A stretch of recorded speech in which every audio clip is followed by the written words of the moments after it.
صلى الله عليه وسلم صلى الله على محمد صلى الله عليه وسلم يا نبي سلام عليك يا رسول سلام عليك يا حبيب سلام عليك صلوات الله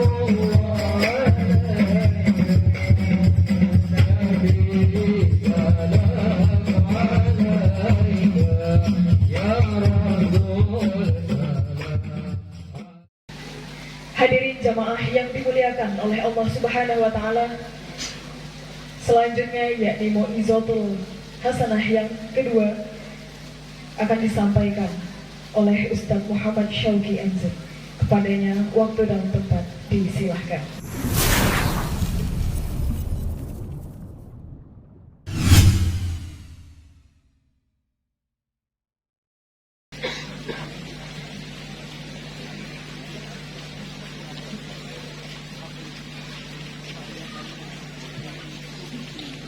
Assalamualaikum warahmatullahi wabarakatuh.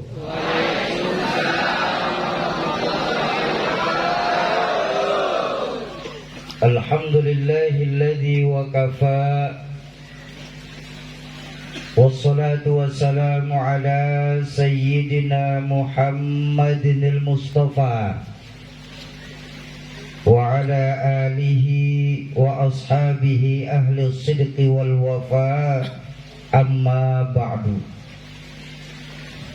Qala Allah ta'ala fil Qur'anil Karim wa huwa asdaqul qailin. A'udzu billahi minasy syaithanir rajim. Bismillahirrahmanirrahim. In uridu illa al-islaha mastata'tu wa ma taufiqi illa billah alaihi tawakkaltu wa ilaihi unib.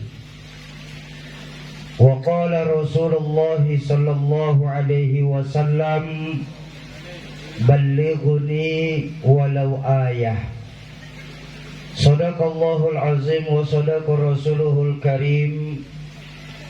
Hadratul mukarramun, para alimul ulama, para habaib, para masyayikh, para ajengan, para asatiz dan ustazat, para hujjaj, para sepuh dan bini sepuh di Sungai Deras, segenap pimpinan pondok pesantren dan pengajar majelis-majelis ilmu di Sungai Deras, wabil khusus guru saya Al-Mukarram Ustadz Yanto yang tadi sudah menyampaikan mau'izah hasanah Al-Mukarram Kiai Junaidi Ilham Junaidi, yang tadi sudah membacakan maulid baginda Rasulullah sallallahu alaihi wasallam Al-Mukarram Kiai Lukman Hamidi. Khusatul khas untuk DKM Masjid Al-Amin Sungai Deras Al-Mukarram Ustadz Haji Safiuddin. Semoga Allah tetapkan iman dan Islamnya dalam rangka menjaga semangat agama di Sungai Deras tercinta kita ini. Amin ya Rabbal Amin. Yang saya hormati para tokoh-tokoh masyarakat, tokoh-tokoh kepemudaan, segenap aparatur pemerintah, baik sipil, TNI dan polisi, wabil khusus untuk Bapak Sekda Kabupaten Kuburaya, Bapak Yusran Anizam, Babinsa dan Babin Kamtibmas Sungai Deras, MZ Center Kalimantan Barat, baik dari Bikers Peduli, Siju maupun bodyguard ulama, ada Bang Morris, Buya Agus dan kawan-kawan, bapak-bapak dan ibu-ibu jamaah ma'asyiral muslimin dan muslimat, para calon penghuni surganya Allah yang dicintai Allah Subhanahu wa Ta'ala. Tadi sudah banyak yang disampaikan oleh guru saya Al-Mukarram Kiai Ilham Junaidi, yang kalau di Jakarta beliau mempunyai sebutan Ustadz Gobang. Alhamdulillah, saya yakin dan percaya apapun yang beliau sampaikan tentang Nabi, insya Allah membawa manfaat apabila kita laksanakan. Amin ya Rabbal Alamin. Namanya penceramah terakhir, materi juga sudah habis dibawain sama yang pertama. Yang enak langsung tutup pakai doa saja. Ini kayak Ilham nih, saya nggak dikasih napas sama sekali.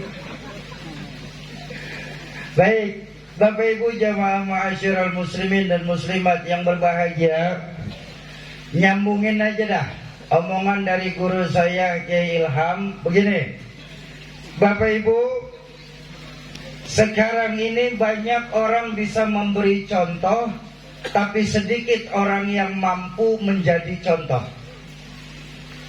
Memberi contoh mudah, tapi untuk menjadi contoh jauh lebih susah. Dan itulah sebabnya kenapa Allah menyuruh kita untuk mencontoh baginda Rasulullah Sallallahu Alaihi Wasallam. Apa sih yang bisa kita contoh dari baginda Nabi? Nah, segitu aja dulu dah judulnya dah ya. Segitu aja, nggak usah lama-lama dah. 15 menit selesai. Potong 10 menit untuk pembukaan, sisa 5 menit lagi saya ngomong. Udah dengerin aja, jangan protes. Apa yang bisa kita contoh dari baginda Nabi, Bapak Ibu sekalian? Pertama, yang bisa kita contoh dari baginda Nabi adalah apa? Dalam berdakwah, baginda Nabi mengembalikan nilai-nilai keimanan kepada Allah Subhanahu, yang memang sangat kita rasakan bahwa belakangan ini kita di sungai deras. Tingkat keimanan kita kepada Allah sudah mulai lentur, bahkan luntur adanya. Lentur, bahkan luntur. Padahal baginda Nabi dalam sejarah mencatat 13 tahun beliau berdakwah, awal-awal perjuangan di kota Mekah hanya untuk menanamkan nilai-nilai keimanan. Betul? Meninggikan kalimat tauhid, la ilaha illallah Muhammadur. 13 tahun bang beliau berdakwah. Dicaci maki, dilempari kotoran onta, sahabat-sahabat dibantai. 13 tahun beliau berdakwah cuma untuk menanamkan pondasi dengan perhitungan di mana-mana kalau pondasi kuat bangunan aman. Betul apa betul? Pondasi rapuh bangunan rubuh. Pondasi mencong bangunan miring. Pondasi bangunan, bagaimana pondasi kita orang Sungai Deras hidup, bagaimana imannya. Imannya nggak akan terlihat, pasti layaknya sebuah pondasi. Tapi gejala dari keimanan itulah yang akan terlihat. Contoh, pakai contoh saja, mudah-mudahan lebih gampang dipahami. Ini mic ada strumnya nih. Ada nggak strumnya? Ada nggak? Kelihatan? Lah kok bisa tahu? Ada suaranya, Soki. Strumnya memang tidak kelihatan, tapi gejala dari strum yang terlihat. Betul? Betul. Itu kipas di dalam masjid ada strumnya, Soki. Mutar. Ini lampu ada strumnya, Soki. Nyala. Ya kalau begitu, anak-anak kita pun paham. Nggak usah profesor turun tangan. Di mana-mana kalau ada strum, mic dicolok pasti bunyi. Betul? Kipas angin dipencet pasti muter. Lampu pasti nyala. Kalau begitu ceritanya, kalau memang punya iman, sujud yang benar. Jangan nunggu akhir waktu sholatnya, Pak. Baru juga azan. Ya, baru komat. Imamnya Ustadz Anu bacanya lama, entar-entar aja. Sampai salam kita belum sholat juga. Tapi ini di Jakarta, Pak. Kalau di Sungai Deras sih sama. Ini loh kita. Kalau punya iman, ayo kita hidupkan masjid-masjid kita dengan sholat berjamaah. Kalau punya iman, sedekah yang berani. Udah sedekah cuma 5.000. Itu pun hari Jumat. Doanya pengen masuk surga. Surga mana 5.000, Pak? Sauki, nggak boleh begitu. Kenapa, Bu? Sedekah itu yang penting. Bener anak-anak tetap adik-adik adro. Sedekah memang yang penting ikhlas. Soal banyaknya nomor 1, Pak. Beneran ini, Pak. Nih saya kasih tahu ya, cuma jangan kasih tahu siapa-siapa. Soalnya ini rahasia. Khusus di Sungai Deras saja saya ngomong nih. Bu, Pak, sedekah itu daripada kecil nggak ikhlas, lebih baik banyak tapi ikhlas.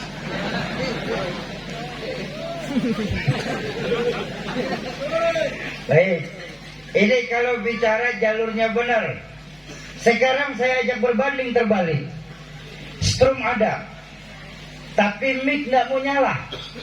Itu kata teknisi di samping. Oh, Syauki, yang itu mic-nya kabelnya koslet namanya. Betul. Apa namanya? Ya, lemes amat. Bu ya, memang di sini kalau maulid pada lemes begini ya. Bapak Ibu, saya minta maaf. Ini kita lagi peringatin maulidnya yang karena beliau kita ada. Ya, nggak main-main. Karena beliau kita ada. Dalam hadis qudsi Allah mengingatkan, laulaka ya Muhammad, ma khalaqtu aflak. Kalau saja bukan karena engkau, hai Muhammad, sungguh tidak akan aku ciptakan Sungai Deras beserta isinya. Masa iya sih? Kita lagi peringatin maulidnya yang karena beliau kita ada. Di Sungai Deras pada lemes-lemes bener. Mau semangat? Mau semangat? Saya minta ulang. Strum ada, tapi mic nggak mau nyala. Itu namanya Alhamdulillah, bukan saya doang yang teriak. Strum ada, kipas angin nggak mau mutar, kipasnya Strum ada, lampu nggak nyala, lampunya Ngaku beriman, tapi nggak mau sujud, itu namanya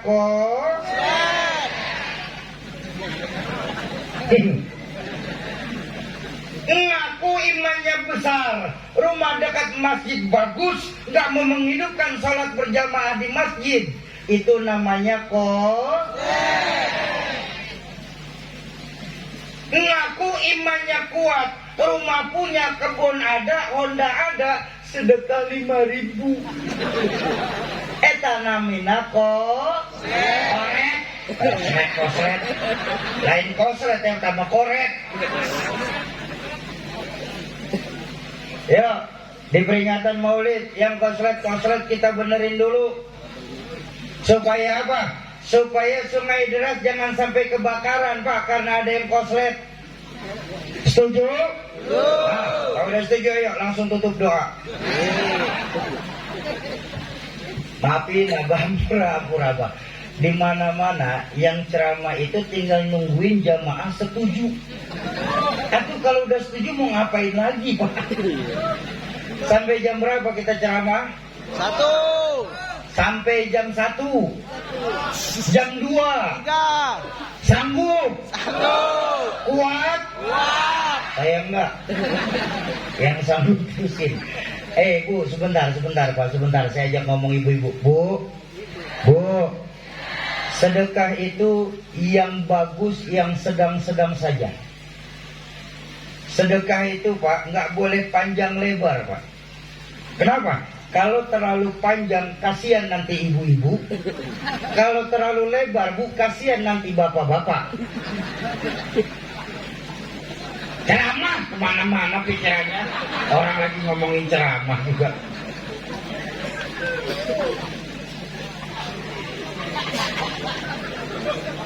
Kayak ngerti aja kamu.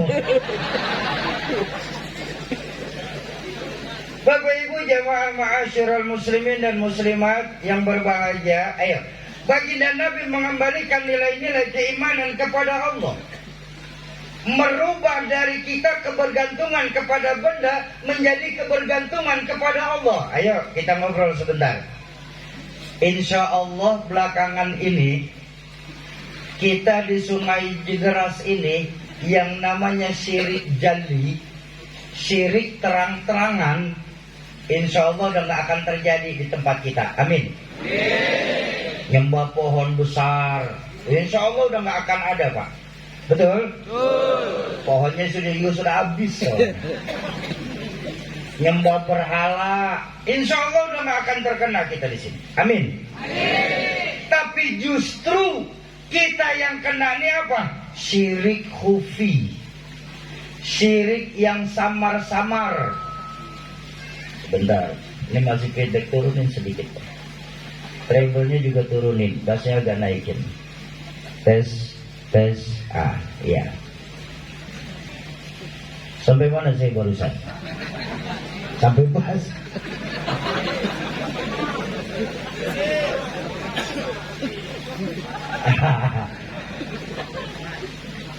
Kita sekarang ini belakangan ini mempercayai sesuatu selain Allah Subhanahu wa ta'ala. Cincin kita lebih percaya ada tuahnya Pak. Syauki, saya semenjak pakai cincin ini nih, cincin kita jadiin sebab Pak.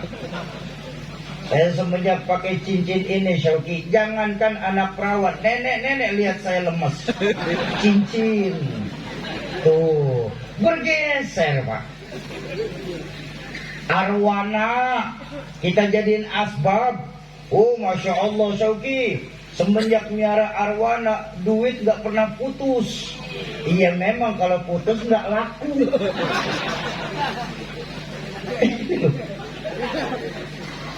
Padahal syahadat sudah mengajarkan kepada kita apa? Kalau kita yakin tiada Tuhan selain Allah, maka konsekuensi kita sebagai muslim, kita nggak boleh nyembah kecuali hanya kepada Allah. Kita nggak boleh menggantungkan hidup kecuali hanya kepada Allah. Kita nggak boleh takut kecuali hanya kepada Allah. Dan kita nggak boleh mohon pertolongan kecuali hanya kepada Allah. Imannya mantap, tauhidnya hebat. Betul apa betul? Makanya dulu ketika masih jadi santri, saya sering dikasih tahu sama guru kami, Rahmatul Abror Kiai Haji Nur Muhammad Iskandar SI. Beliau pernah mengajarkan Bapak Ibu sekalian kepada kami para santri bahwa sungguh yang namanya iman itu ada 4 tingkatan iman dalam Islam. Iman ada 4 tingkatan dalam Islam. Pertama ada al-imanu yazidu walayan kusut. Ada imannya itu selalu naik, gak pernah turun-turun. Mantap imannya. Ini imannya siapa nih? Ini imannya Anbiya, para nabi. Ayo kita tengok para nabi sejarah Pak. Para nabi itu semakin diuji, semakin mantap imannya. Semakin digojlok, semakin besar cintanya sama Allah. Betul? Apa buktinya? Tidak ada seorang nabi pun mengundurkan diri jadi nabi. Kalau kadus banyak Pak. Benar-benar, ayo nih, baik. Ada nabi yang dalam berdakwah sampai dikejar-kejar sama umatnya sendiri. Nabiullah Musa alaihissalam. Ada nabi yang dalam berdakwah ujian terbesar dari penyakitnya sendiri. Macam Nabiullah Ayyub alaihissalam. Ada nabi yang dalam berdakwah ujian terbesar datang dari istrinya sendiri, macam Nabiullah Lut alaihi salam. Ada nabi yang dalam ujian dakwahnya sampai dimasukin ke dalam api besar, macam Nabiullah Ibrahim alaihi salam. Ada nabi yang dalam berdakwah ujian terbesar datang dari anaknya sendiri, macam Nabiullah Nuh alaihi salam.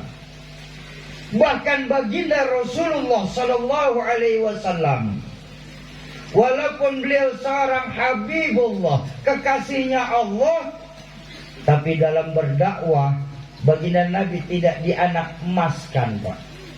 Beliau tetap diuji, digembleng dan dicoba terus menerus, Pak. Ayo. Dalam awal-awal baginda Nabi mengenalkan Islam, Bapak Ibu sekalian, ujian terbesar beliau adalah datang dari paman tercintanya sendiri. Betul? Bahkan nggak tanggung-tanggung, Pak, Bu. Tawaran yang ditawarkan oleh paman baginda Nabi ini yang mungkin saja kalau kita orang Sungai Deras ini nggak sanggup menolaknya, Pak. Kenapa? Ditawarkan kepada baginda Nabi 3 buah tak yang sering membuat orang jadi buta. Harta, tahta, wanita. Karena waktu itu belum ada kuota soalnya. Yang banyak ontak. Ditawarkan 3 buah tak oleh kepada baginda Nabi. Tapi apa jawaban baginda Nabi? Dengan tegas beliau bersabda, wahai paman tercinta, bahkan apabila kau sanggup menaruh matahari di tangan kananku, rembulan di tangan kiriku, hancur luluh jasadku dibuat karenanya, tidak akan selangkah kaki pun mundur untuk menegakkan agama Allah di dunia ini. Allahumma salli ala Sayyidina Muhammad. Ya wajar, ini imannya Nabi. Beliau sadar bahwa perjuangan itu bukan kita macam makan cabai yang sekarang kita gigit, hari ini juga kita kepedesan. Perjuangan itu bukan jalan lurus kanan kiri bertaburkan bunga yang indah. Tapi yang namanya perjuangan itu penuh onak dan duri dan kerikil-kerikil yang akan menahan perjuangan kita, Pak. Pertanyaannya, sabar atau tidak kita? Bukankah diajarkan oleh sebuah makalah, wa malladzatu illa ba'da ta'ab. Tidak ada yang namanya kenikmatan tanpa bersusah payah terlebih dahulu. Bapak Ibu jamaah ma'asyiral muslimin dan muslimat yang berbahagia. Itu yang pertama. Al-imanu yazidu wa la yanqusu. Ada imannya selalu naik, tidak pernah turun. Yang kedua, diajarkan oleh guru kami, ada al-imanu la yazidu wa la yanqusu. Ada imannya itu tidak naik, tapi juga tidak turun-turun. Stabil imannya, Pak. Ini iman siapa nih? Ini imannya malakut, malaikat. Ayo kita lihat malaikat. Malaikat, Pak, kalau selalu berbuat baik pun mereka nggak akan dapat pahala. Malaikat nggak pernah salah.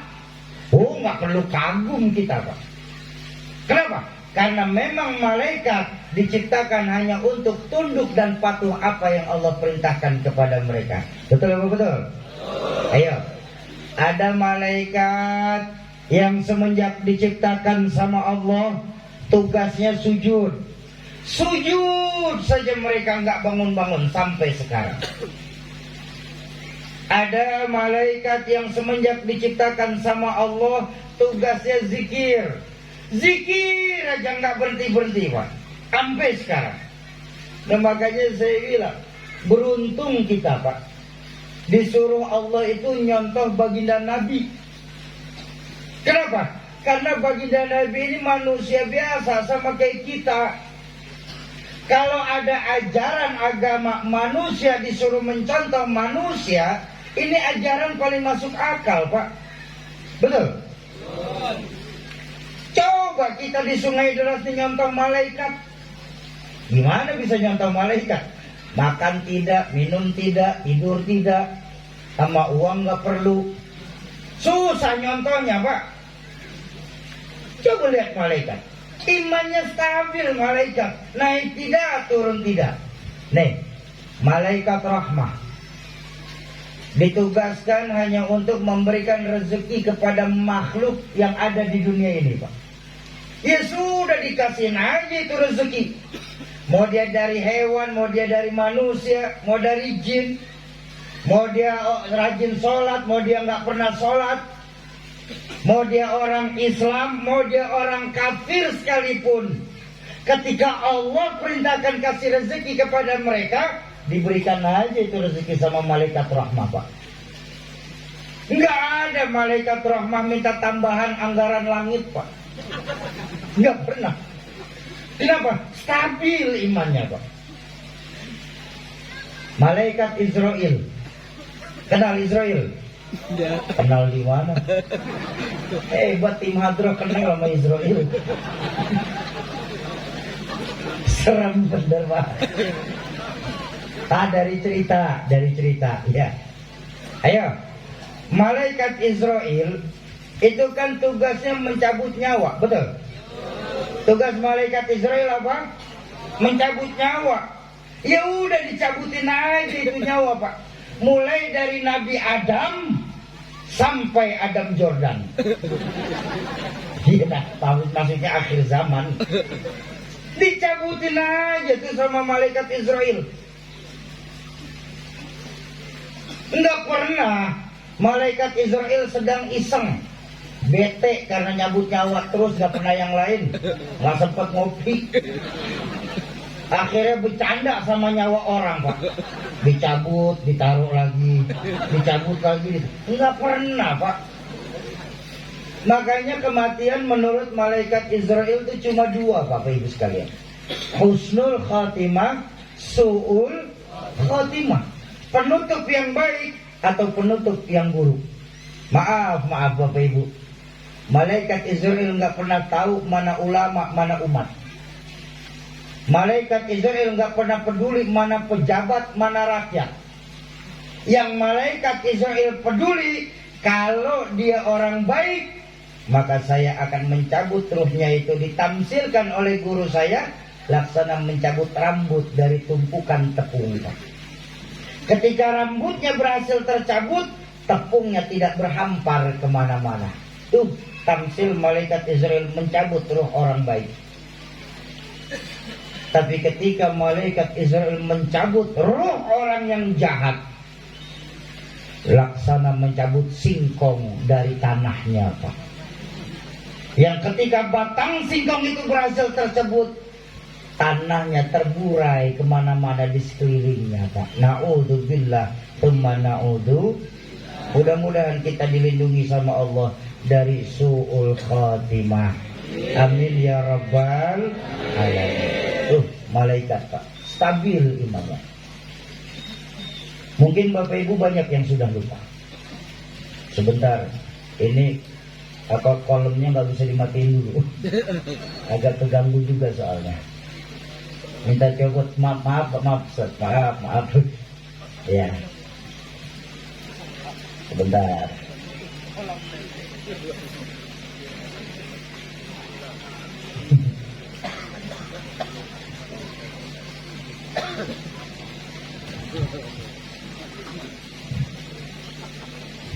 Bapak Ibu jamaah ma'asyiral muslimin dan muslimat yang berbahagia, mungkin Bapak Ibu sudah banyak lupa. Bahkan Allah menciptakan seorang malaikat yang dari pertama kali diciptakan sampai sekarang ini belum ada tugasnya, Pak. Tapi nggak pernah protes nih malaikat. Iya, dari semenjak diciptakan sampai sekarang belum berdinas, Pak. Ini malaikat makan gaji buta, Pak.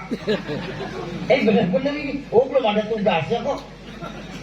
Namanya malaikat Israfil. Itu belum bertugas tuh sampai sekarang. Makanya jangan berharap sungai deras, malaikat Israfil Jackson. Selesai kita Pak.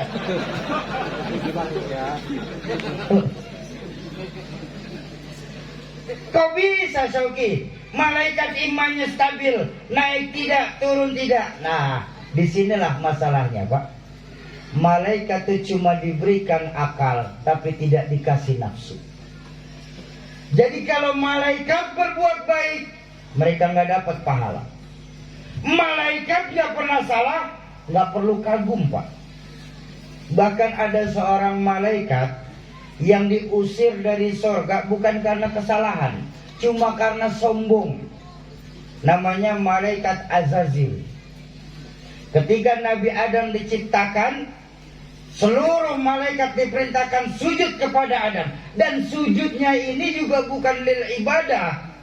Sujudnya malaikat kepada Adam lihtiraman makhlukillah, buat menghormati makhluk ciptaan Allah. Apa kata iblis? Kata malaikat Azazil, ya Rob, maaf ya Rob, bukan saya nggak mau sujud sama Adam, saya maunya sujudnya sama engkau ya Rob. Lagian Adam kan dibuat dari tanah, aing teh dari api. Unsur tanah lebih mulia dari unsur api. Gengsi dong. Allah nggak terima dengan penolakan Azazil. Allah berfirman, Azazil, sorga bukan buat tempat orang yang sombong. Keluar kau dari sorga. Diusir dari sorga, pindah ke neraka, ganti baju, namanya iblis.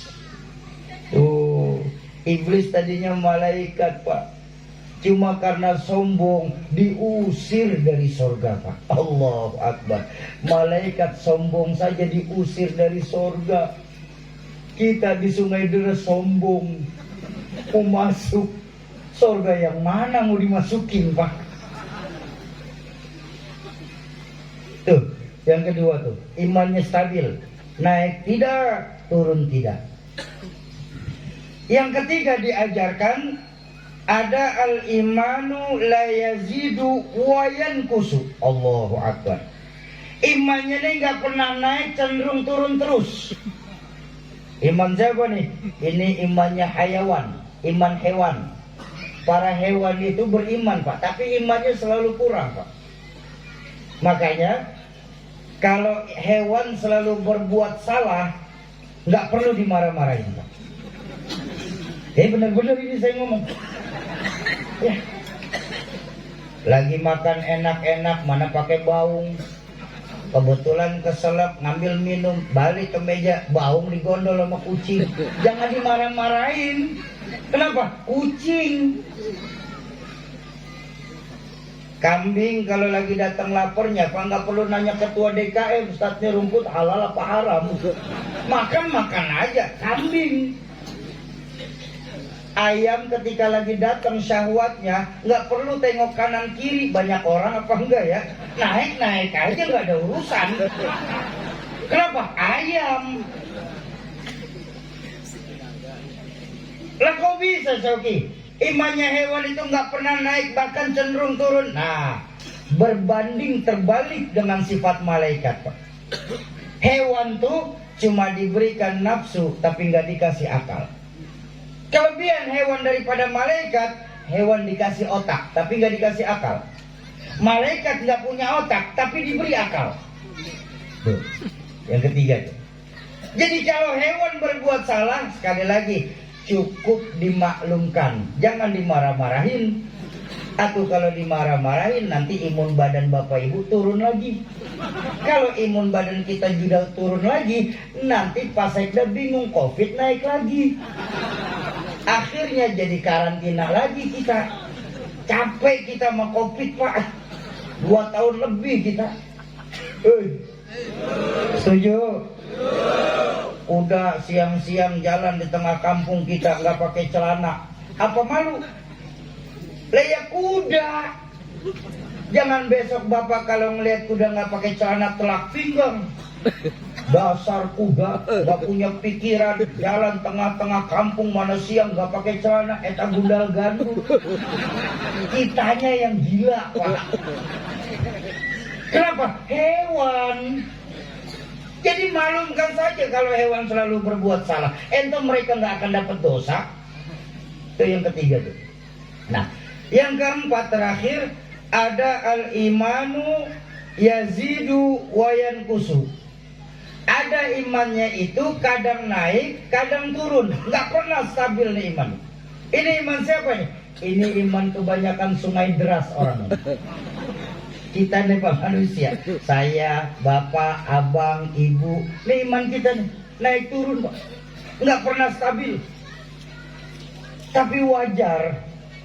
Dulu kalau bapak ibu ingat ucapan orang tua kami, Rahmatul Abror Ki Zainuddin MZ, beliau mengajarkan begini, kita sosok manusia, sosok yang Allah ciptakannya sebagai makhluk yang komplit dan kompleks. Selain diberikan akal, kita juga dikasih nafsu, Pak. Akal untuk apa? Lihat tafakar, untuk berpikir kita. Nafsu untuk apa? Untuk berkembang biak. Bapak nikah sama ibu, kalau nggak ada nafsu, bohong.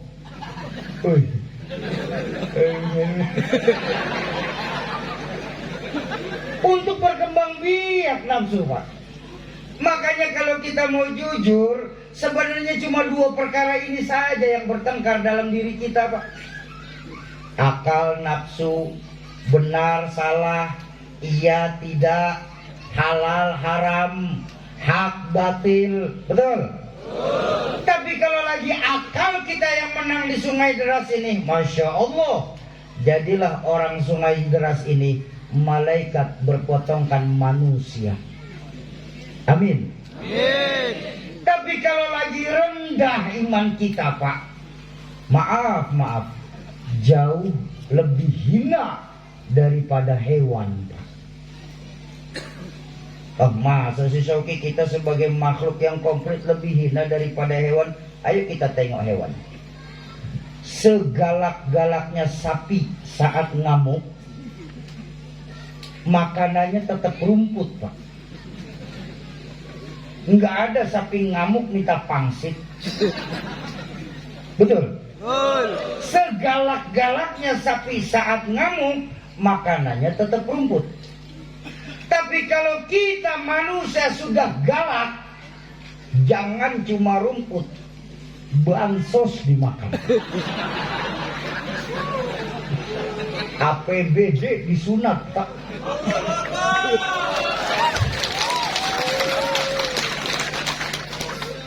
Makanya nggak bakal ada manusia yang benar terus, Pak. Kenapa? Kalau yang benar terus, malaikat. Betul? Tapi kalau manusia salah terus, sapi lawannya, Pak. Nih iman kita naik turun, Pak. Bahkan kalau mau jujur, baginda Nabi mengajarkan iman kita seseorang itu bisa dilihat dari agama kawannya. Ini Nabi ngajar ini. Makanya berhati-hatilah kita dalam memilih kawan. Orang tua saya dulu mengajarkan, carilah kawan yang bisa membuat kita benar, bukan yang sebatas membenarkan perbuatan kita. Iman kita kan masih iman dengan siapa, tergantung dengan siapa kita berteman, Pak. Ngerasa nggak? Iman kita masih bergantung dengan siapa kita berteman. Berasa benar? Coba, maaf Pak, maaf. Kalau lagi bertemu sama abah-abah saya nih, ya orang tua saya, guru-guru saya nih, cakep iman orang Sungai Deres, Pak. Peci nggak copot-copot, sarung nggak ganti-ganti. Pengajian, datang. Kenapa? Lagi dekat sama abah. Tapi begitu keluar dari pengajian di Al-Amin, ada temennya lagi main judi online, ikut aja ngeslot lagi. Ada yang kayak begitu? Yang mana?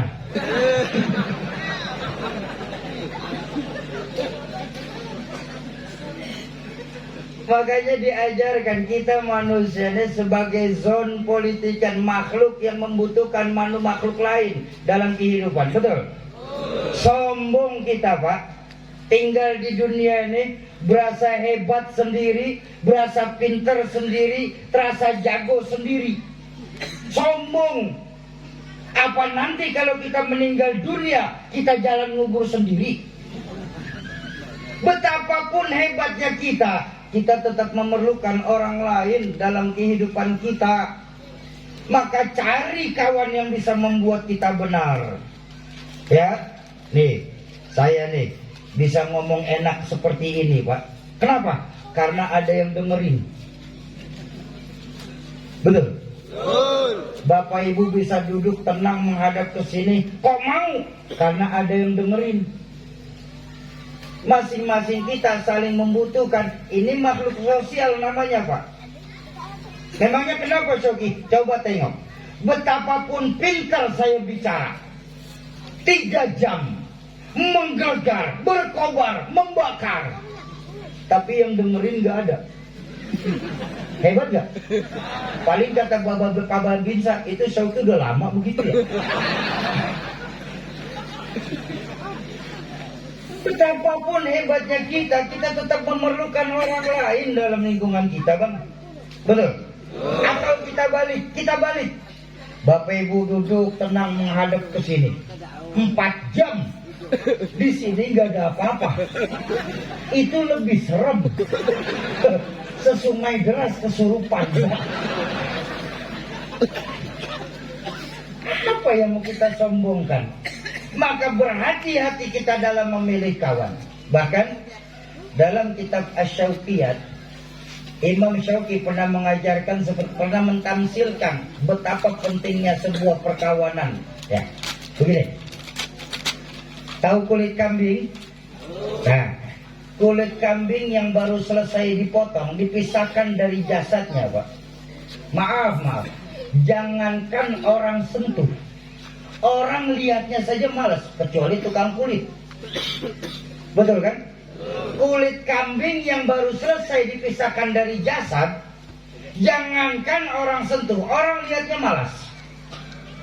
Tapi tengoklah ketika kulit kambing berteman sama Quran, Pak. Masya Allah, jadi kantong Quran numpang mujur kulit kambing itu, Pak. Sebelum dipakai disamak dulu. Selesai disamak disucikan. Lepas disucikan dicuci biar bersih. Sudah dicuci dijemur biar kering. Sudah dijemur ditempelkan oleh badan Quran. Udah selesai cocok ukurannya, dipakaikan minyak wangi tuh kulit. Dibawa dengan penuh kehati-hatian tuh kulit kambing. Ditaruhnya di tempat yang paling tinggi tuh kulit kambing. Diambil, dicium dulu tuh kulit kambing. Masya Allah. Kulit kambing yang ketika sendiri orang gak mau melihat, ketika bertemu dengan Quran numpang mujur, Pak. Betul?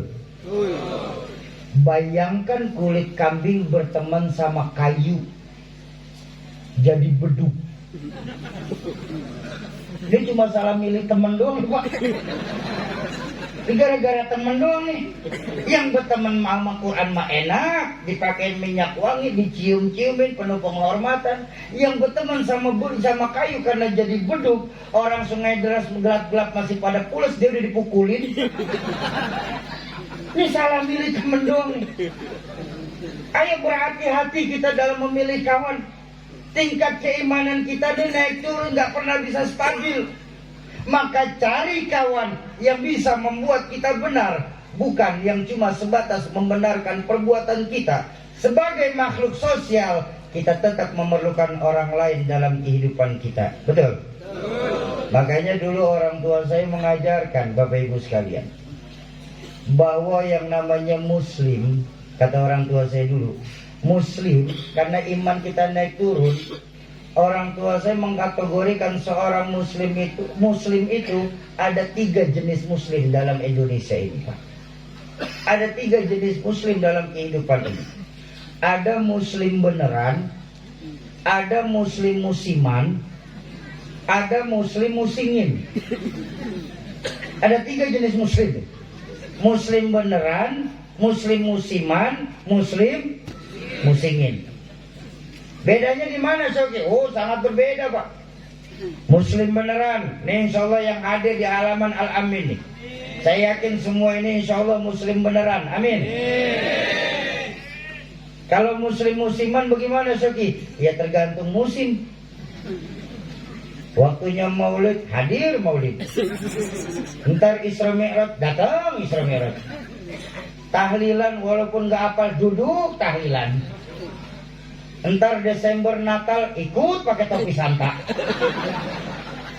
Waktunya nyepi ikut matiin lampu. Tergantung musimnya aja, Pak. Makanya muslim-musiman kalau tumbuhan namanya toge. Tahu toge? Apa di sini? Sama ya? Toge, kecambah. Kecambah. Coba lihat tumbuhan kecambah. Itu kecambah tumbuhan yang paling kepo, Pak. Mau ikut campur urusan orang. Di mana aja ada, Pak. Di bakso ada. Di ketoprak ikut. Di pangsit nyemplung. Di gorengan nongol. Makanya kecambah nggak ada yang lurus. Bengkok semua kecambah. Iya. Menyengir tapi pikir ya. Ini sekarang banyak, Pak, muslim-muslim bermental seperti kecambah. Dengan dalih apa? Dengan dalih toleransi, kita akhirnya harus memaklumkan. Maaf, kita tengok belakangan ini, Pak. Belakangan ini kan sangat kita rasakan bahwa memang Islam sedang mengalami kemunduran, Pak. Betul? Pak, Bu, sangat terasa bahwa memang di Indonesia ini, di 2022 ini, Bu, Pak, sangat terasa bahwa memang di 2022 ini kita di Indonesia sedang berpacu dalam melodi. Lagi ngomongin agama. Allah, Akbar, pikirannya pipi mulu. Melodi. Agama, Pak. Sangat terasa sekarang ini. Kita dalam hal beragama dicekoki dan disuguhkan dengan yang katanya nilai-nilai toleransi, justru toleransinya kebablasan, Pak. Maaf Bapak Ibu, saya berani bilang toleransi itu bukan bisa baca Al-Quran di dalam gereja. Toleransi itu bukan baca maulid di dalam gereja. Bahkan saya berani berkata, toleransi itu bukan persoalan menghidupkan sholat berjamaah di altar gereja. Itu bukan toleransi, Pak. Ini pelecehan namanya. Kenapa? Menghidupkan ibadah di dalam ibadah orang lain. Betul? Kalau memang sekarang kita iakan baca Quran di dalam gereja bagian toleransi, baca maulid bagian dari toleransi, sholat berjamaah di altar sebagai toleransi, maka jangan salahkan di masa yang akan datang satu hari nanti, ketika malam Idul Fitri dan Idul Adha, saudara-saudara kita yang lain agama mereka akan masuk ke Masjid Al-Amin, lalu mereka akan bernyanyi lagu rohani lewat speaker masjid kita. Mungkin saat ini kita bisa bilang sesuatu yang lucu. Kenapa? Karena masih ada guru-guru kita yang berani tegas. Itu bukan bagian toleransi. Tapi maaf, Islam bukan terbentur pada kita saja. Anak-anak kita, cucu kita, keturunan-keturunan kita. Bagaimana nanti Islam di Sungai Deras ini 10, 20, 30 tahun yang akan datang? Maaf Pak, bukan di pundak Bapak dan Ibu sekalian jawabannya, tapi di pundak anak-anak kita jawabannya. Yang mereka setiap hari akan dicekokkan dengan nilai-nilai toleransi yang kebablasan. Toleransi dalam bahasa Indonesia, toleransi dalam bahasa Indonesia adalah yang mayoritas sayang kepada yang minoritas. Yang minoritas harus tahu diri, itu toleransi. Soal toleransi nggak perlu kita dibilang soal toleransi, Pak. Kita umat Islam ini paling toleransi. Betul? Kita sadar kita tinggal di Indonesia. Berbagai macam agama tumbuh dengan subur di tanah air tercinta kita ini. Betul apa betul? Makanya diajarkan oleh guru-guru kita umat Islam di Sungai Deras ini wajib menghormati orang lain agama. Tapi kalau persoalan agama orang lain, Al-Quran sudah mengajarkan kepada kita, lakum dinukum. Ini loh toleransi yang baik. Toleransi sebatas muamalah, ayo. Tapi kalau toleransi dalam hal ibadah, nanti dulu. Jadi kebebasan berpendapat itu bukan karena kebebasan yang mutlak, Pak. Ya, toleransi juga nggak bisa. Makanya saya sampai sekarang nggak setuju, Pak. Ahmadiyah itu belum dibubarkan juga, Pak. Ahmadiyah itu, Pak, bukan soal toleransi, Pak. Pelecehan. Ahmadiyah ini pelecehan, Pak, kepada Islam. Kenapa? Dia ngaku Islam, tapi percaya ada Nabi setelah Nabi Muhammad. Di sini masalahnya. Betul?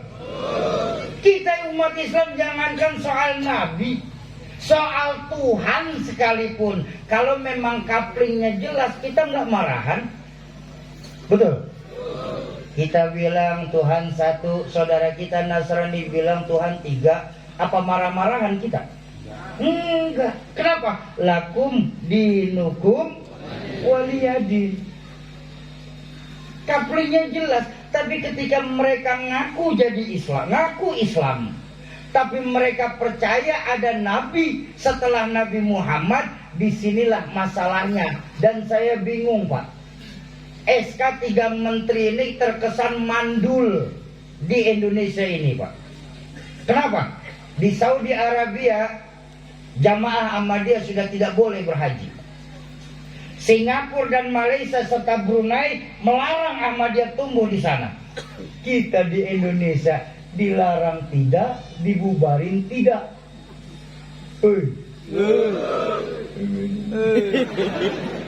Memang sudah serba salah sekarang ya, Pak. Saya teringat sebuah hadis baginda Rasulullah Sallallahu Alaihi Wasallam. Beliau pernah bersabda, sayati 'ala nasi zamanun wa ru'asa'uhum kal asad wa wizra'uhum kal dhi'ab wa hukama'uhum kal kilab wa yawma idin ummati kal ghinam. Akan datang nanti zamannya di tengah-tengah manusia, di mana saat itu pemimpin-pemimpin mereka layaknya seekor singa. Masya Allah. Tahu singa? Masih ingat singa? Dimanapun ada hutan, rajanya pasti singa. Padahal hutan belum pernah bikin pemilu. Dimanapun raja hutan, singa. Betul? Maka ketika singa yang menjadi raja, yang berlaku adalah hukum rimba.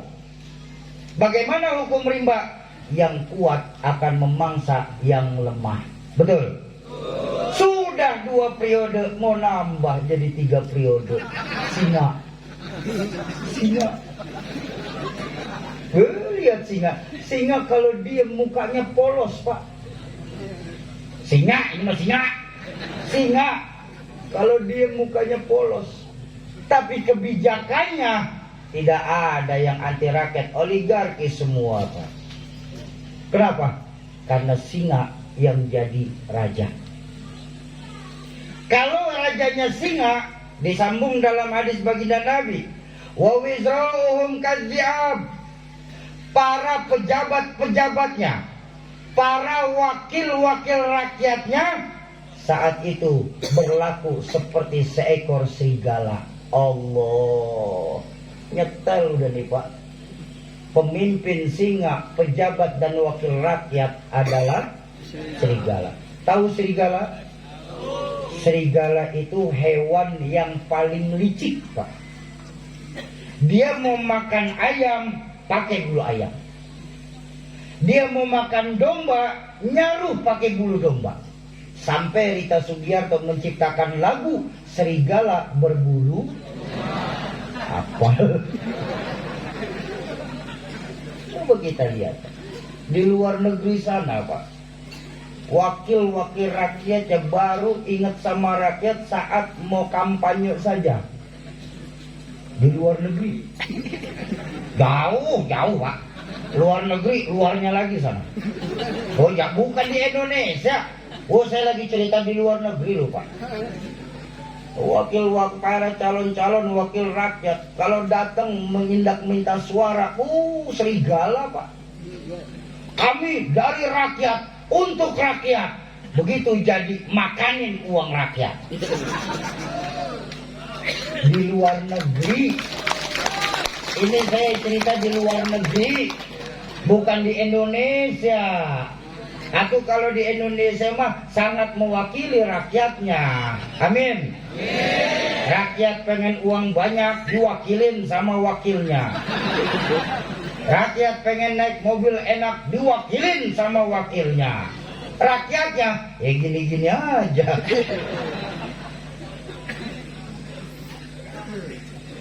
Di luar negeri ini mah, saya nggak ngomong di sini loh, Pak. Ya. Pemimpin seperti singa, pejabat publiknya seperti serigala. Kalau itu terjadi, apa sambungan hadis ini? Wa hukama'uhum kal kilab. Dan para penegak-penegak hukumnya saat itu, mereka berlaku layaknya seekor anjing. Allahu Akbar. Ini udah nyata, Pak. Masya Allah. Ini udah nyetel sekali nih pemimpin kayak gini nih, Pak. Pemimpinnya, rajanya singa, pejabat publiknya serigala, penegak-penegak hukumnya seperti anjing, Pak. Tahu anjing? Anjing itu pada dasarnya nggak tahu mana majikan, mana maling, Pak. Walaupun dirawat dari kecil, tapi kalau 4 hari nggak dikasih makan, digonggong juga tuh, Pak. Kenapa? Anjing.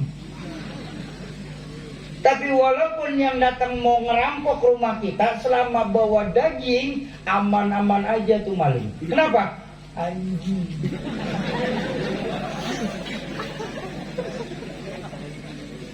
Coba kita lihat. Di luar negeri sana sudah sangat terasa bahwa hukum sekarang sudah layaknya sebuah pisau. Tahu pisau?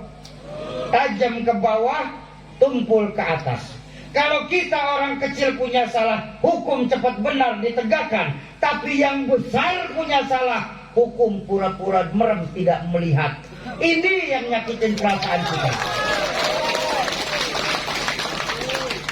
Di luar negeri. Di luar negeri. Dan kalau semua sudah pada berkumpul, rajanya singa, pejabat publiknya serigala, penegak hukumnya anjing, kata baginda Nabi apa? Wa yauma idzin ummati kal ghinam. Nasib umatku, umat Islam saat itu enggak ubahnya laksana seekor kambing. Tahu kambing? Tahu kambing? Kambing embe, hewan yang enggak pernah bisa melawan, Pak. Bener? Coba tengok. Kambing tuh ditarik ke sini, embe, didorong ke sono, embe, atau dipotong ge masih, embe. Kenapa? Kambing.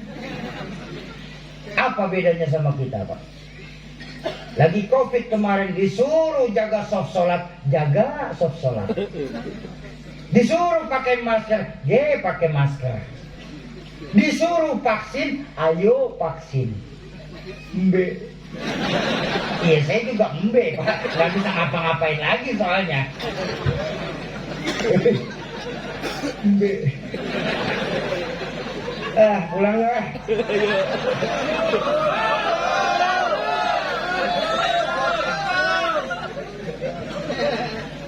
Mbe.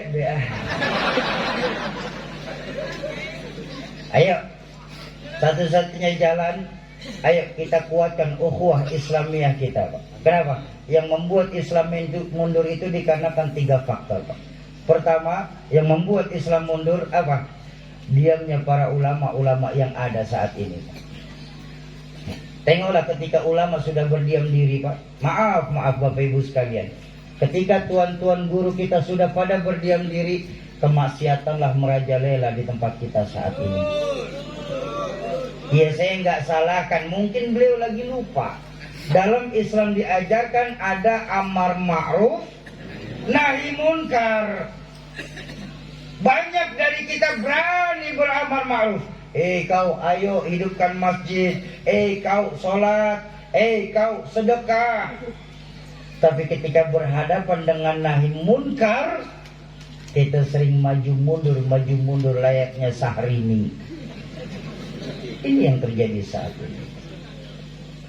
Padahal Imam Ad-Dailami dalam satu makalahnya mengajarkan apa? Qawamud dunya bi arba'atin asya. Kebangkitan dunia ini dikarenakan 4 faktor, Pak. Mau bangkit dunia harus ada 4 faktor ini. Salah satunya apa?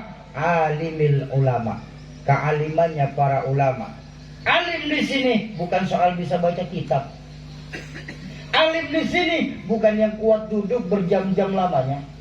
Tapi alim di sini mereka yang berani amar ma'ruf nahi munkar. Kenapa? Karena Rasulullah sendiri, Allahumma sholli ala sayyidina Muhammad. Walaupun beliau sosok yang maksum, sebelum beliau minta Allah sudah kabulin, Pak. Belum minta sudah Allah kabulin. Tapi dalam berdakwah beliau selalu dikawani oleh 5 karakter sahabat dalam hidup beliau. Ini 5 karakter sahabat. Kalau di Sungai Derasnya ada 5 karakter sahabat, insya Allah Islam akan jaya di Sungai Deras ini. Ayo kita lihat. Pertama, Rasulullah punya Sayyidina Abu Bakar Siddiq. Siapa Sayyidina Abu Bakar Siddiq? Orang tua bijaksana. Tempat Nabi tukar pikiran. Maaf Bang, kampung akan anget kita Pak di Sungai Deras ini kalau masih ada orang tua yang bijaksana. Jangan pernah mabuk di Sungai Deras. Kenapa? Masih ada Abah Haji Anu. Masih lumayan tuh Pak. Kenapa? Kampung masih ada yang ditakutin Pak. Masih ada segernya orang kepada kampung kita. Orang tua yang bijaksana, ini yang kita perluin. Bukan orang tua yang gede ambek. Bukan orang tua yang merajuk. Bisanya cuma nyalahin anak muda. Anak muda, salah kamu, salah. Yang benar bagaimana Bang? Ya nggak enak juga seperti itu. Harus ada sosok orang tua bijaksana. Apa selesai? Belum. Rasulullah punya Umar bin Khattab. Siapa Umar bin Khattab? Seorang yang pemberani. Ini kampung Islam bakal aman Pak kalau ada sosok-sosok Umarnya. Betul? Mau ngapain? Mau bikin maulid. Terus itu ada yang ngata-ngatain bid'ah, haram, neraka. Siapa? Itu orang sono. Ayo samperin. Saya pengen tahu batang hidungnya bagaimana. Oh, Umar tuh. Umar. Harus ada Sungai Deras sosok Umar. Tapi jangan banyak-banyak. Kenapa? Kalau banyak berantem doang misalnya Pak. Cukup 2-3 orang sosok Umar di sini. Selesai? Belum.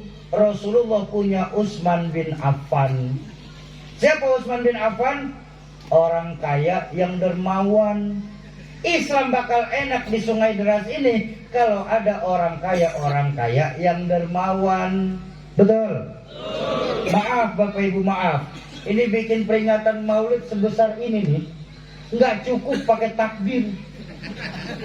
Allahu Akbar, belum tenda turun dari langit. Enggak, nyewa juga Pak. Harus ada Utsmannya. Ngapain? Bikin maulid. Terus ya makanan porsi sih aman Pak. Oh ya sudah, kalau memang itu sound system, panggung, dekorasi, saya yang nanggung. Tuh, Usman tuh. Amplop kiai ntar. Contoh, ini mah contoh ini contoh. Terus saya mah kagak makan amplop kok. Contoh, ini contoh. Keterusan jadinya saya. Harus ada Usmannya, Pak. Tapi alhamdulillah. Terakhir saya setahun yang lalu ya guru ya. Setahun yang lalu saya hadir di seberang tuh. Saya saksikan, Pak. Sekarang saya datang lagi ke Sungai Deras ini, Masya Allah. Saya lihat sepanjang perjalanan saya, walaupun kita di pelosok seperti ini, Pak. Tapi Masya Allah, ternyata orang Sungai Deras ini kaya-kaya, Pak. Amin. Banyak orang kaya di Sungai Deras ini. Amin. Orang dermawan yang sedikit. Kenapa? Karena kedermawanannya orang kaya merupakan mutiara dunia, Pak, yang sudah mulai diangkat sama Allah, Pak. Dan sisi lain, kadang-kadang kita di Sungai Deras nih suka nggak yakin sama janji Allah, Pak. Padahal janji Allah itu hak, janji Allah itu pasti. Apa janji Allah? Man jaa bil hasanah falahu asyru amsalihha. Siapa yang berbuat satu kebaikan, Allah akan balas dengan 10 kali lipat. Allah, satu berbalas 10. Ada teman saya protes. Oke, kenapa? Ternyata Tuhan pelit ya. Saya bilang, kok berani bang bilang Tuhan pelit? Iya, itu cuma dibalas 10. Katanya Allah maha kaya, kok cuma dibalas 10? Oh, saya bilang, Allah itu maha mengetahui kadar keimanan makhluknya, saya bilang. Ini model kita deh, orang Sungai Deras, imannya itu iman model pedagang, Pak. Yang kalau ngeluarin duit, pikiran kita kali-kali aja untung. Makanya Allah cuma dibalas 10 tuh sama Allah. Sesuai zonder calo. Lah jatah calo kan 10%, nggak boleh lebih. Ya, sesuai itu, Pak. Nggak percaya nih, saya tanya. Yang laki-laki aja lah. Bu, tenang sebentar ya. Ayo, saya tanya. Orang lakinya di Sungai Deras nih kan kalau Jumat pada sholat Jumat kan? Sholat nggak? Sholat. Yang sholat. Iya, yang sholat. Yang kagak mah tidur. Baik, sholat lah, kita sholat. Masuk ke alamin. Kalau di Jakarta biasanya sebelum khotib naik mimbar ada kotak sholawat lewat. Di sini gitu juga nggak? Sama? Oh, sama, alhamdulillah. Ketika kotak sholawat hendak menyamperi kita sadar di kantong baju kita ada duit 100, 50, 20, 10, 5.000, 2.000. Berapa yang kita masukin di kotak? Udah itu. Gak usah lama-lama kan. Udah. 2.000 pengen masuk surga. Pak Pertalite udah 14.000. Surga mana 2.000? Nih malam hari ini saya ingin mengajak Bapak Ibu. Mau saya ajak. Ayo di malam kelahiran peringatan kelahiran baginda Nabi. Saya ingin mengajak. Kembalikan lagi nilai-nilai dermawan orang Islam kita. Mau saya ajak. Dan sebentar lagi ada adik-adik saya yang akan ngelilingin kotak sholawat. Ya. Woi. Mau ikut sedekah? Berapa? 2.000. Ayo. Yang sedekah 2.000 kita doakan masuk surga. Amin ya rabbal. Surga 2.000. Ayo, yang bawa duit siapin duitnya, yang 2.000 masukin lagi ke dalam dulu. Ya, yang rada gedean angkat ke atas. Ya. Yang bawa duit siapin duitnya, yang nggak bawa duit pinjam sama sebelahnya. Kalau duit nggak bawa meminjam malu, handphone boleh, handphone taruh nggak apa-apa. Ayo hadirin temenin salawat. Barik alaihi wa ala alihi Salatullah salamullah ala taha rasulillah. Salatullah salamullah ala yasin habibillah. Salatullah salamullah ala taha rasulillah.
Cemplungin aja.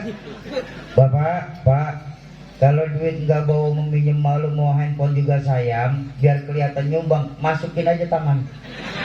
Ya, cuma jangan ngambil yang di dalam ya. Salatullah salamullah ala rasulillah. Salatullah salamullah ala yasin habibillah. Salatullah salamullah ala rasulillah. Salatullah salamullah ala yasin habibillah.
salli wa sallim wa barik alaih. Sementara kotak masih terus berjalan, kita teruskan lagi sedikit lagi ya. Para calon penghuni surganya Allah yang dicintai Allah Subhanahu wa taala. Tuh, Usman. Ya. Selesai? Belum. Rasulullah punya Sayyidina Ali bin Abi Thalib. Sosok muda yang intelek. Siapa sosok muda? Anak-anak kita, generasi-generasi muda Islam di Sungai Deras ini. Kenapa? Karena masa depan Islam, bagaimana Islam nanti 10, 20, bahkan 100 tahun yang akan datang. Di Sungai Deras ini ada Islam atau tidak? Di pundak anak-anak kita lah jawabannya.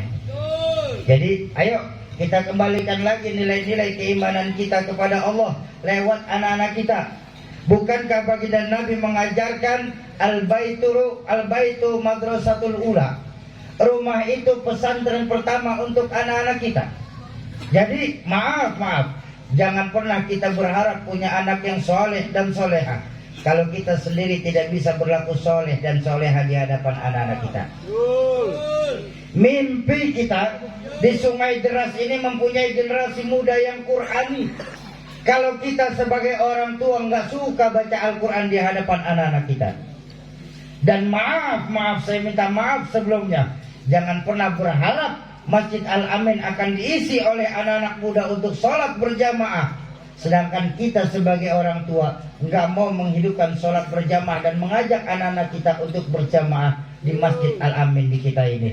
Ayo kembalikan lagi nilai-nilai agama semenjak dini, sebagaimana pepatah Arab mengajarkan ma fil aba fi abna. Betul? Bapak kalong, anak kampret. Bapak nyolong, bocah nyopet. Fotokopi bagaimana asli. Ya. Bagaimana kita mau dihargai sebagai orang tua nanti? Maka berlakulah kita layaknya seorang tua kepada anak-anak kita nanti. Tuh Sayyidina Ali. Selesai? Belum. Rasulullah punya Sayyidatuna Khadijah binti Khuwailid, sosok yang beriman. Bu. Nah, ini saya pengen ngajak ngomong ibu-ibu nih. Bu. Saya teringat riwayat dari Sayyidina Umar bin Khattab, Bu. Beliau pernah meriwayatkan begini, setiap perempuan pasti bisa menjadi seorang istri. Betul? Tapi tidak setiap istri sanggup dan mampu jadi pendamping untuk suaminya. Saya ulang, setiap perempuan pasti bisa menjadi seorang istri, tapi tidak setiap istri sanggup dan mampu jadi pendamping untuk suami. Ayo kita buka sejarah. Kenapa baginda Nabi menikahi Sayyidatuna Khadijah binti Khuwailid? Secara usia, Sayyidatuna Khadijah 15 tahun lebih tua dari Nabi. Betul? Sudah 15 tahun lebih tua, janda. Apa yang dicari? Kenikmatan? Oh tidak. Kenapa? Karena beliau seorang Nabi. Yang dicari adalah pendamping, bukan istri. Tengok Sayyidatuna Khadijah. Di saat orang lain memusuhi Nabi, Sayyidatuna Khadijah korbankan lebih dahulu beriman. Di saat orang lain belum beriman, Sayyidatuna Khadijah korbankan harta untuk dakwah baginda Nabi, mengajak orang masuk ke dalam Islam itu sendiri. Istri beriman. Bu. Makanya seharusnya ibu-ibu ini sangat berterima kasih kepada Allah, sangat bersyukur kepada Allah, dan berterima kasih kepada baginda Rasul. Kenapa? Karena baginda Nabi lah, Pak, yang mengangkat derajat kaum perempuan ini, Pak, lewat Islam. Bu, perempuan untuk meraih surganya Allah modalnya nggak perlu banyak-banyak, Bu. Diajarkan lewat hadis baginda Nabi. Apa? Perempuan untuk meraih surganya Allah modalnya cukup 4, Bu. Beda sama kita orang laki, Pak. Orang laki untuk meraih surga Allah syarat ketentuan berlaku, Pak. Perempuan nggak perlu, cukup 4 syaratnya. Apa? Idza shallat khamsaha wa shawma syahraha wa hafizat farjaha wa ta'at zaujaha fadkhulil jannah min ayyil bab. Seorang perempuan, perempuan, Hei perempuan, yang apabila perempuan tersebut sholat 5 waktu. Saya tanya, kaum perempuan di sini sholat 5 waktu nggak ibu-ibunya? Alhamdulillah, 1 modalnya sudah genap. Alhamdulillah. Lalu perempuan tersebut wasauma syahroha, berpuasa di bulan Ramadan. Ibu-ibu puasa Ramadan? Alhamdulillah udah 2 Pak. Lalu perempuan tersebut wa hafizat farjaha, menutup auratnya. Ibu-ibu nutup aurat? 3 udah Pak, Masya Allah. Cepet bener kan perempuan kita Pak. Kita laki-laki belum apa-apa Pak, perempuan udah 3 di sini nih. Masya Allah. Emang ibu-ibu nih calon penghuni sorga semua nih kayaknya nih. Dan yang keempat, perempuan tersebut wa ta'at zaujaha, dan mereka taat sama suaminya. Taat gak sama suami? Gak kompak. Yang perempuan taat, suami gak ngomong apa-apa. Perempuan yang punya 4 modal tersebut, kata baginda Nabi apa? Fadkhulil jannah min ayyil bab. Silakan perempuan yang punya 4 modal tersebut masuk lewat pintu surga yang mana mereka kehendaki. Mudah apa susah? Mudah kalau ngomong. Bu, taat istri, taat sama suami dalam Islam itu hukumnya wajib, selama tidak untuk bermaksiat kepada Allah. Karena apa? Karena perempuan terbaik di mata Islam adalah mereka yang rela dan ikhlas berapapun pemberian suaminya. Tuh istri yang terbaik dalam pandangan Islam, mereka yang rela dan ikhlas berapapun pemberian suaminya. Ya Bu? Pak, suami yang terbaik dalam Islam, mereka yang royal kepada istrinya.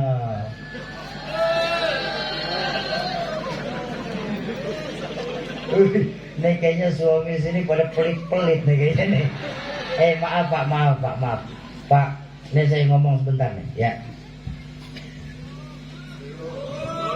Iya, saya lihat jam doang Bang. Ini di jam saya sudah jam 00.05 nih. Ini kalau hitungannya udah ganti hari nih ya. Inilah peringatan Maulid terlama di dunia. Dan saya penceramah terpanjang. Bayangin, saya ceramah dari hari Rebu sampai hari Kamis Pak.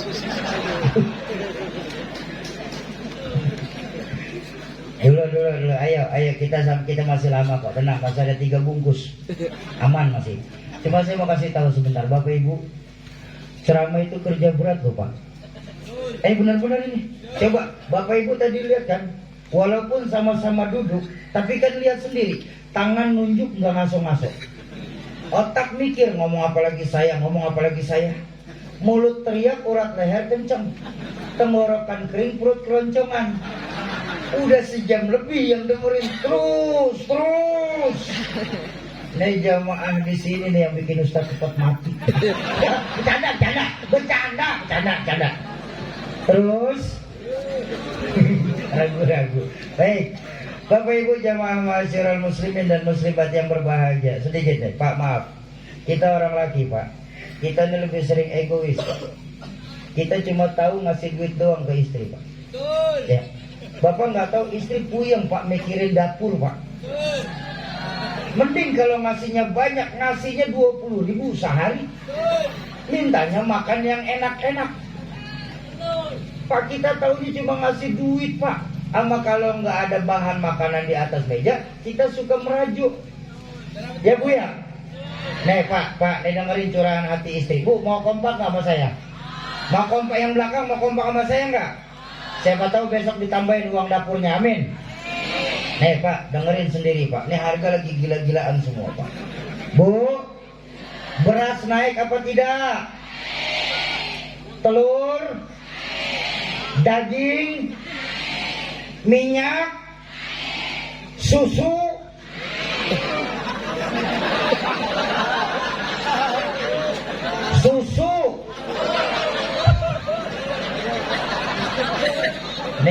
pernah kompak nih. Mau bilang naik, ya udah berumur.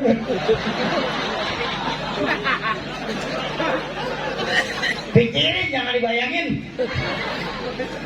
Bapak Ibu jamaah ma'asyiral muslimin dan muslimat, ayo di peringatan Maulid ini kembalikan lagi nilai-nilai keimanan kita kepada Allah Subhanahu wa taala, Pak. Kalau kita sendiri, yang kedua Allah. Kalau kita berdua, yang ketiga Allah. Jangan pernah pisahkan Allah dalam hidup kita. Setuju? Dan ingat, Panglima Besar Jenderal Sudirman pernah mengajarkan kita kalau mau menang harus kuat. Kita kalau mau kuat harus bersatu. Tapi nggak mungkin kita bisa bersatu tanpa ada jalinan silaturahmi di antara kita. Ayo, selama perbedaan tidak bersifat soal furu'iyah, maka wajib atas kita umat Islam saling asah, asih, asuh. Setuju?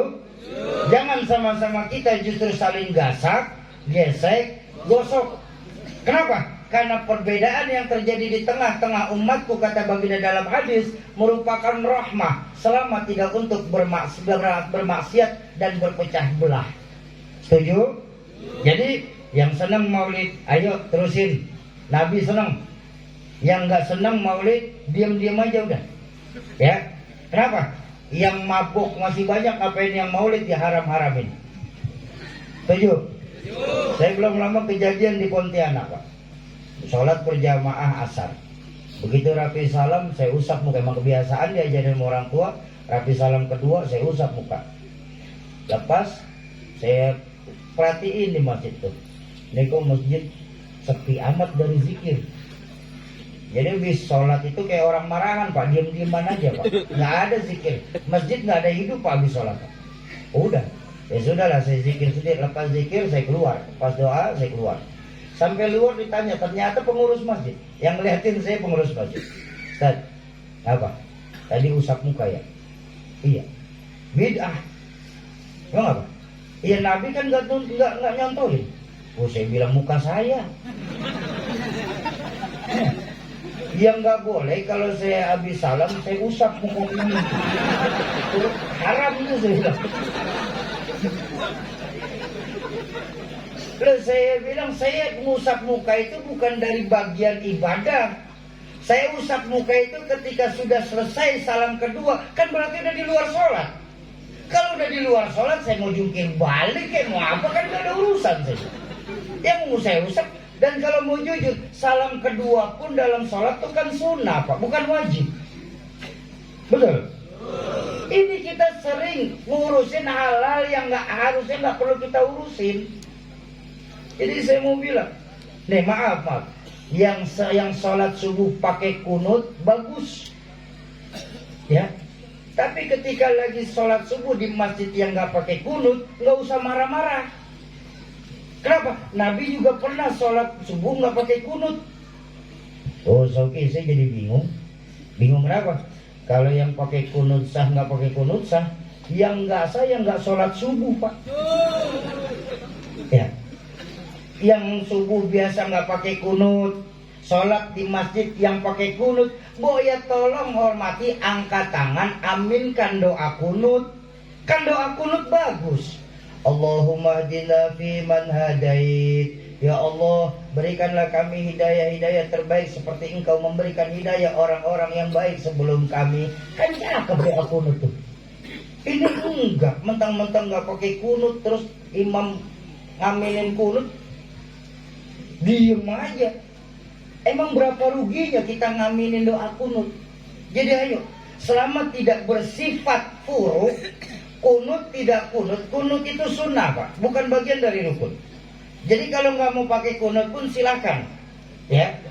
Tapi kalau kita ngukur ibadah, ngukur surga, maaf, kalau kita di Sungai Deres ini ngukur surga lewat ibadah yang wajib-wajib saja, maaf, buat saya pribadi, saya nggak yakin bisa masuk surga, Pak. Kalau cuma yang wajib doang. Kenapa? Sholat saya berapa banyak saya tahu. Puasa saya berapa bulan saya yang jalani. Haji saya mabrur apa tidak saya yang terasa. Sedekah saya berapa duit saya yang keluarin. Dengan amal yang sesedikit itu, kita meraih surga demi harga yang hakiki. Oh maaf Pak, maaf. Kita buka sejarah.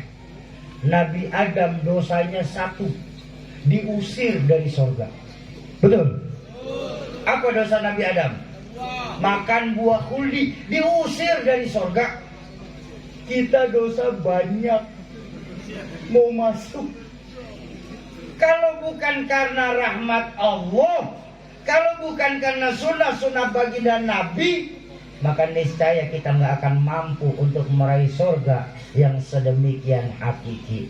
Ayo kita perbaiki lagi nilai-nilai ibadah kita, terutama sholat kita. Kenapa? Karena baginda Nabi mengajarkan awwalu ma yuhasabu yaumal qiyamah as-sholat.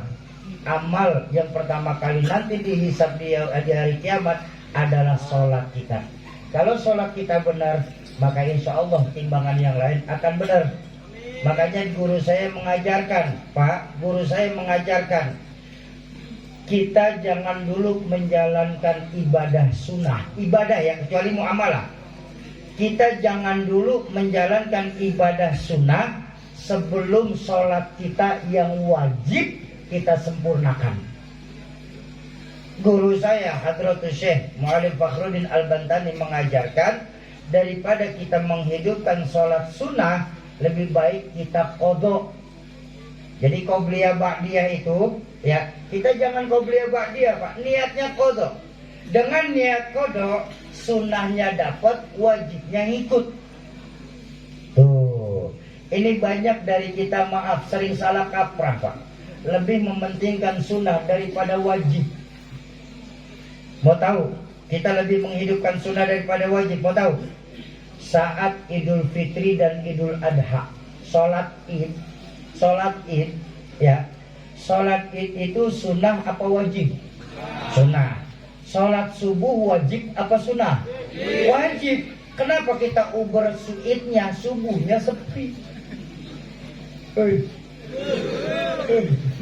Apalagi ibu-ibu nih, bangun dari jam 3:30, nyiapin dapur apa segala macam, bedakan segala macam, subuhnya kagak sholat. Tapi ini di kampung saya ya, ini di kampung saya bukan di sini ya Bu. Kalau di kampung saya banyak yang kayak gitu Bang, nguber id subuhnya enggak, tapi di kampung saya ya Pak. Pak, ini mah cerita di kampung saya, jangan marah Pak. Pak, ini cerita di kampung saya ya. Ya Pak, di kampung saya.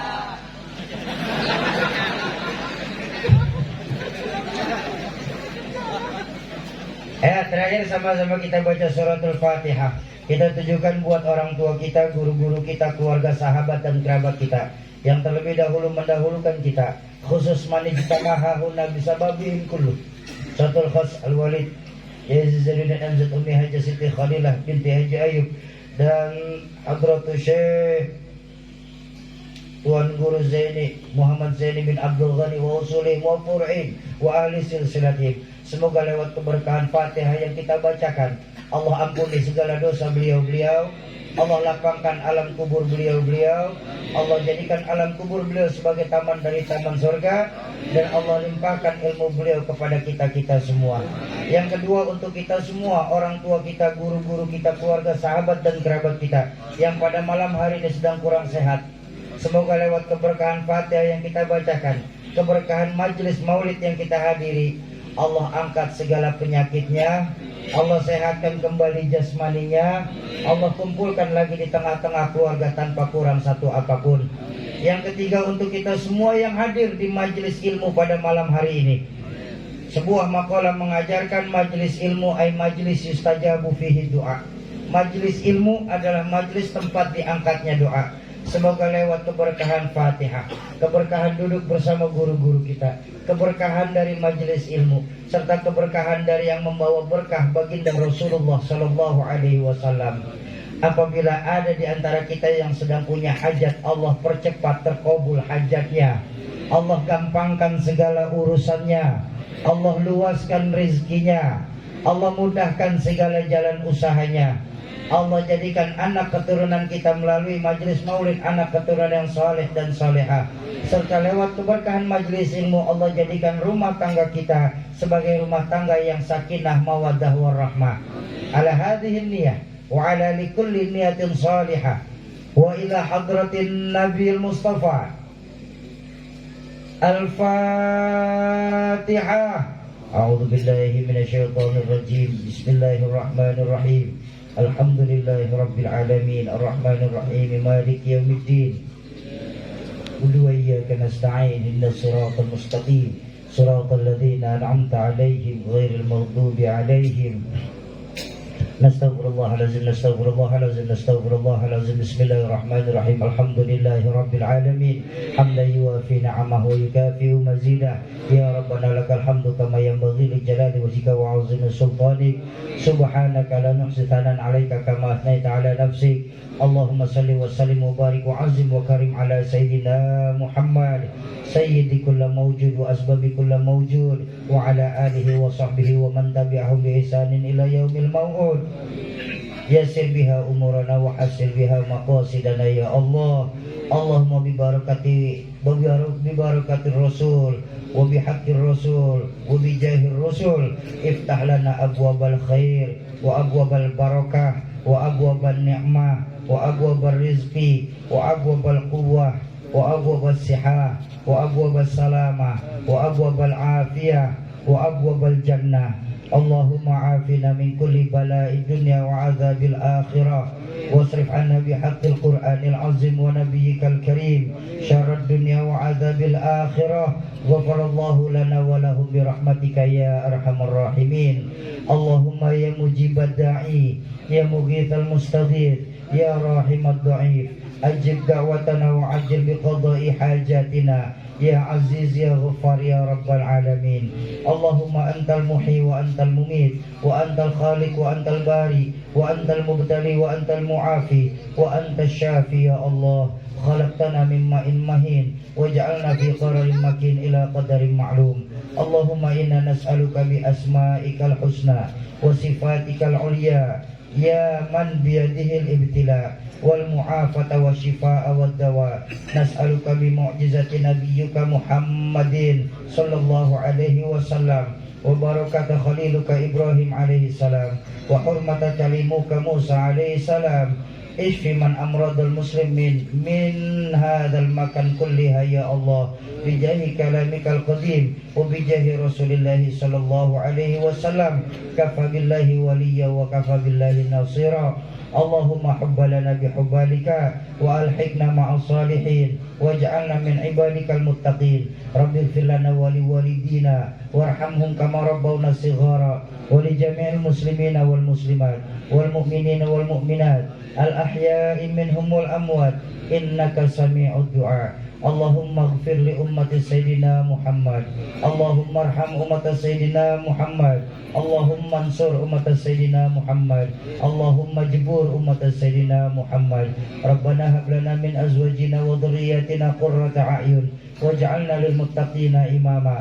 Rabbana atina min ladunka rahmatan wa hayyi lana min amrina rasyada. Rabbana zalamna anfusana wa illam taghfir lana wa tarhamna lanakunanna minal khasirin. Rabbana atina fid dunya hasanah fil akhirati hasanah wa qina adzabannar. Wa sallallahu ala sayyidina Muhammadin wa ala alihi wa sahbihi wa sallam. Subhana rabbika rabbil izzati amma yasifun. Salamun alal mursalin walhamdulillahi rabbil alamin. Bapak Ibu, kesimpulan kita di peringatan Maulid. Ayo, lewat peringatan Maulid ini sekali lagi saya tidak akan pernah bosan tanamkan kembali nilai-nilai keimanan kita kepada Allah. Ya, kenapa? Karena intan yang paling mahal, mutiara yang paling berharga itu nilai-nilai iman. Jaga iman baik-baik, tapi tolong maaf, jangan egois. Wariskan iman kita kepada anak keturunan kita di rumah. Tanamkan kepada anak-anak kita, nah zaman boleh berganti, tapi keyakinan jangan sampai mati. Neng, masa silakan berganti Neng, tapi akidah jangan, masa boleh berubah, tapi akidah jangan sampai goyah. Kenapa? Untuk iman kita hidup. Dengan iman saat ini kita sedang berjuang, dan untuk iman nanti kita semua berharap bisa kembali ke hadirat Allah Subhanahu wa ta'ala. Kalau ada kalimat-kalimat saya yang salah itu mutlak datangnya dari mulut saya yang bodoh ini. Sungguh saya yang duduk di hadapan Bapak Ibu tidaklah lebih alim daripada Bapak Ibu yang duduk di hadapan saya. Mohon dibukakan pintu ridho dan pintu maaf yang sebesar-besarnya. Ucapan terima kasih kami kepada para penderma yang malam hari sudah mengeluarkan harta di jalan Allah. Semua sungguh hanya Allah saja yang tahu dan mampu bagaimana membalas kebaikan Bapak Ibu, baik dalam duduk di majelis ilmu maupun mengeluarkan harta di jalan Allah Subhanahu wa taala. Jumpa lagi di lain kesempatan insyaallah. Mohon maaf apabila ada kesalahan ucapan maupun tingkah laku selama kami hadir di sini. Usikum wa nafsi bitaqwallah. Assalamualaikum warahmatullahi wabarakatuh. Allahumma salli ala Sayyidina Muhammad. Allahumma salli ala Sayyidina Muhammad. Allahumma salli wa sallim ala Sayyidina wa syafi'ina wa maulana Muhammad. Taqabbalallahu minkum